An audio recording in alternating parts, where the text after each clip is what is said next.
তো দশা পার্থক্য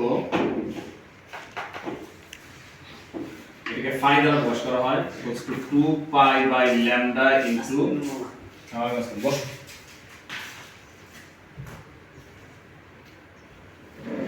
ইনটু পথ পার্থক্য।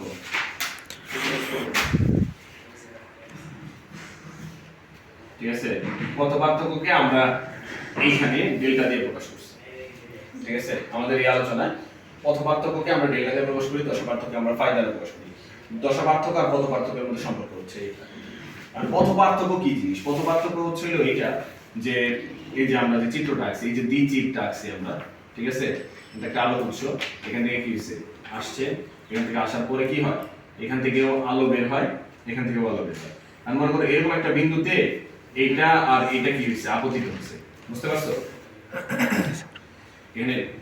এখানে এসে দুইটা রশ্মি মিলছে, তো মিললে এদের দুইজনের মধ্যে পথ পার্থক্য হচ্ছে তুমি এখান থেকে এখানে যদি একটা লম্ব টানো, তাহলে এই যে জায়গাটুকু রয়ে গেল না, এইটুকুকে আমরা বলি পথ পার্থক্য। দুইটা তরঙ্গের মধ্যে পথ পার্থক্য, এটা 90 ডিগ্রি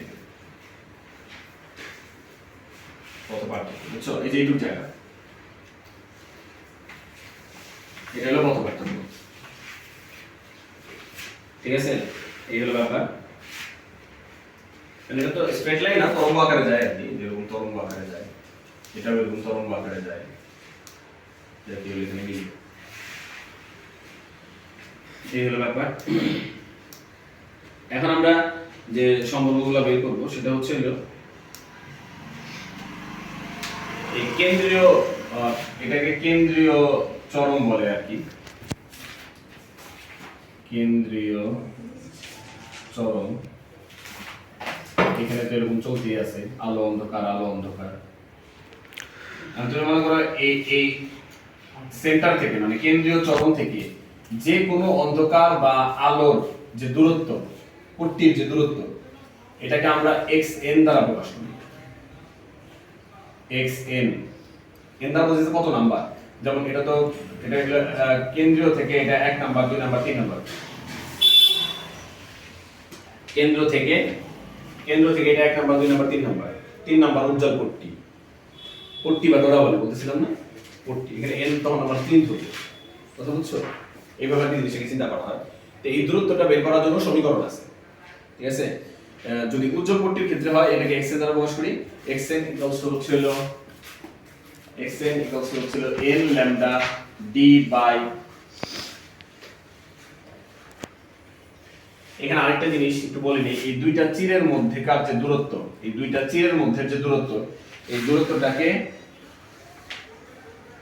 a দ্বারা প্রকাশ করা হয়েছে তোমাদের সেলুলার বইয়ে, a। আর এই যে এই দ্বিচির থেকে পর্দার যে দূরত্ব, এটাকে বড় হাতের d দ্বারা প্রকাশ করা হয়েছে, ঠিক আছে? তো n lambda d by a, n তম উজ্জ্বল ডোরা, n তম উজ্জ্বল ডোরার দূরত্ব। কোথা থেকে দূরত্ব?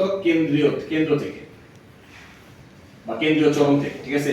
n তম উজ্জ্বল ডোরার দূরত্ব হলো xn সমান n lambda d by a। আর n তম অন্ধকার ডোরার দূরত্ব হচ্ছে, অন্ধকার ডোরার দূরত্ব এটা হচ্ছে হলো xn equals to twice n minus 1 lambda d by a।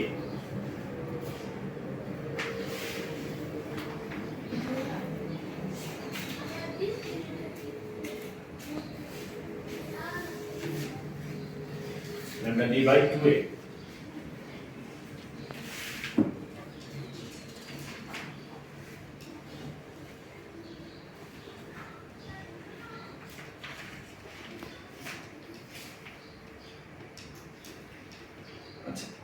এরপর হচ্ছিল এই যে এগুলাকে বলা হয় ডোরা প্রস্থ, বুঝছো? এই যে এইটুককে বলা হয় ডোরা প্রস্থ, হ্যাঁ, ডোরা প্রস্থ। তো ব্যতিচারের ক্ষেত্রে উজ্জ্বল অন্ধকার ডোরা, উজ্জ্বল ডোরা, অন্ধকার ডোরা, উজ্জ্বল ডোরা, অন্ধকার ডোরা, প্রত্যেকটা প্রস্থ কি হয়? সমান হয়, বুঝতে পারছো? প্রত্যেকটা প্রস্থ সমান হয়। তো এই ডোরা প্রস্থকে আমরা ডেল x দিয়ে প্রকাশ করি। Del x equals to d lambda by a, এটা হলো ডোরা প্রস্থ।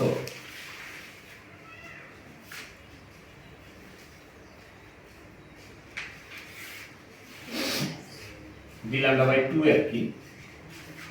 আর এখানে এই উজ্জ্বল ডোরা থেকে আরেকটা উজ্জ্বল ডোরা, এটা হলো একটা উজ্জ্বল ডোরা থেকে আরেকটা উজ্জ্বল ডোরা দূরত্ব, সেন্টার টু সেন্টার ডিসটেন্স, বুঝছো? মানে উজ্জ্বল ডোরার মাঝখান থেকে আরেকটা উজ্জ্বল ডোরার মাঝখান পর্যন্ত দূরত্ব হলো একটা উজ্জ্বল ডোরা থেকে আরেকটা উজ্জ্বল ডোরা দূরত্ব। ডোরা ব্যবধান বলে এটাকে, ডোরা ব্যবধান বলে। স্যার আসো এখানে আসো। ডোরা ব্যবধান বলে। এই ডোরা ব্যবধান হচ্ছে হলো তোমার ল্যামডা ডি বাই এ। মানে যেহেতু একটা উজ্জ্বল ডোরা থেকে আরেকটা উজ্জ্বল ডোরা, মানে ডোরা প্রস্থগুলো সমান, বুঝছো? তাহলে একটা উজ্জ্বল ওয়ালাইকুম আসসালাম, একটা উজ্জ্বল ডোরা থেকে আরেকটা উজ্জ্বল ডোরার যে দূরত্ব, তো ডোরা প্রস্থ হবে তার অর্ধেক, তাই না? মানে প্রত্যেকটা প্রস্থ তো সমান, প্রত্যেকটা উজ্জ্বল ডোরার প্রস্থ সমান না? জি স্যার। ঠিক আছে? সো তাহলে এইটুক এটা সমান, এইটুক এটা সমান, তাহলে এইটা থেকে এটা পর্যন্ত দূরত্ব আর এই যে মাঝখানের এতটুকু দূরত্ব কি, এটা জাস্ট অর্ধেক না? জি স্যার। ঠিক আছে? এই জন্য ডোরা ব্যবধান হলো ল্যামডা ডি বাই এ আর ডোরা প্রস্থ হচ্ছিল ল্যামডা ডি বাই 2a, মানে অর্ধেক। এগুলো মনে রাখার সিস্টেম, বুঝা গেছে? তাহলে এই হলো প্যাথিজার রিলেটেড যাবতীয় লেকচার। প্যাথিজার শেষ। ঠিক আছে?